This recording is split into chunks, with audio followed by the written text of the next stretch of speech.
Bora começar essa análise. Olha só, tem uma história de migração interna acontecendo agora, no Brasil, que é simplesmente fascinante. E não estamos falando de cruzar fronteiras para outro país. É uma jornada de milhares de quilômetros dentro do nosso próprio território. Uma jornada que acaba revelando as divisões profundas e, claro, os sonhos que movem os brasileiros hoje em dia. E tudo começa com este número, 276,6%. Foi esse o aumento no número de baianos que passaram a viver em Santa Catarina só no período entre 2010 e 2022.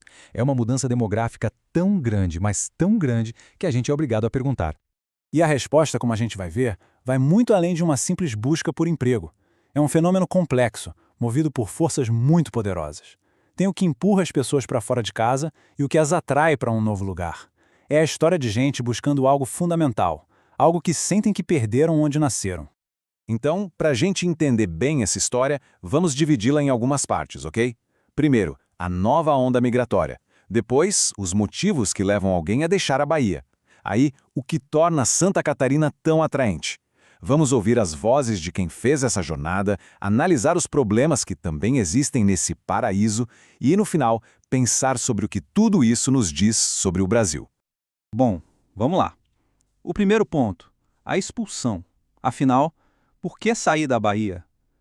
A gente precisa entender a crise que faz tanta gente deixar a própria terra. Os números aqui não mentem. A Bahia foi o estado com a maior perda de população por migração em todo o país. Pensa só, mais de 3 milhões de baianos vivem hoje fora do estado e menos de 1 milhão de pessoas de fora foram para lá. O resultado, uma perda líquida de 2,4 milhões de pessoas. Isso é 17% da população inteira, é muita gente.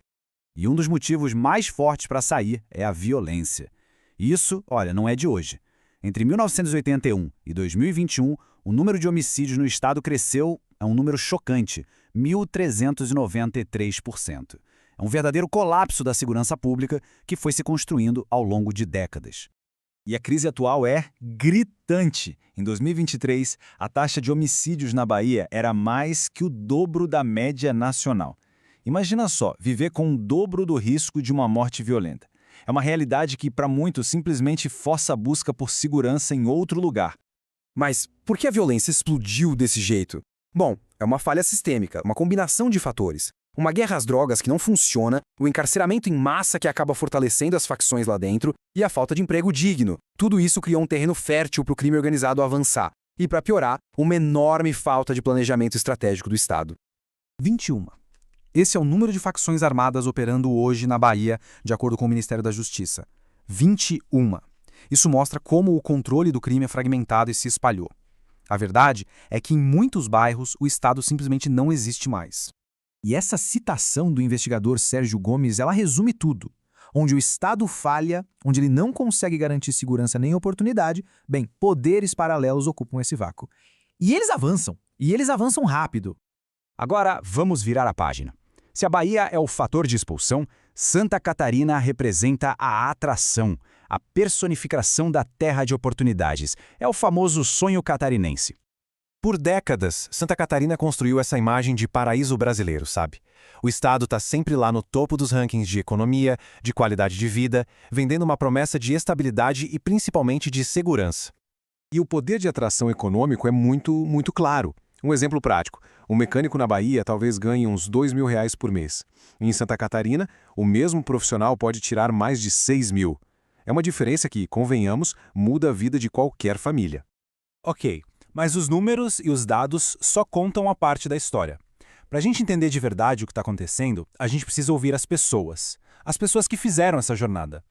Lembra daquela perda de milhões de pessoas que a gente viu? Pois é assim que acontece. Uma pessoa vai, se estabelece e daqui a pouco traz mais 20 da família. É uma migração que funciona em rede, que é impulsionada pela confirmação de um amigo ou parente de que sim, a promessa de trabalho é real. E aqui a gente viu o sonho se tornando realidade. Uma migrante descreve a trajetória dela, começou com 2 empregos, juntou dinheiro com o marido, construiu a casa própria e agora já está investindo em imóveis. Essa história de sucesso que alimenta e continua puxando mais e mais gente. Mas é claro que a realidade é sempre um pouco mais complicada. Esse paraíso também tem seus problemas. O sonho do Sul nem sempre é perfeito. Existem sim muitas histórias de acolhimento. Esse depoimento, por exemplo, mostra uma experiência muito positiva de integração, de se sentir bem-vindo, de ser respeitado na nova terra. Só que existe o outro lado da moeda, um contraste bem forte. A xenofobia, infelizmente, é uma realidade para muita gente. Aqueles comentários preconceituosos, sabe, de que nordestino é preguiçoso, isso é um obstáculo social bem real e mostra as tensões que essa migração em massa também acaba gerando. Isso aqui aponta para um problema sério no futuro. Oficialmente, parece que falta um reconhecimento dessa nova realidade demográfica. Sem políticas públicas para acolher os novos moradores, sem um planejamento para aumento da demanda por saúde e educação, os desafios sociais podem ficar ainda maiores.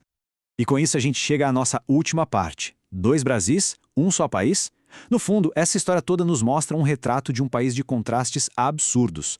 Quase como se fossem 2 nações diferentes vivendo sob a mesma bandeira.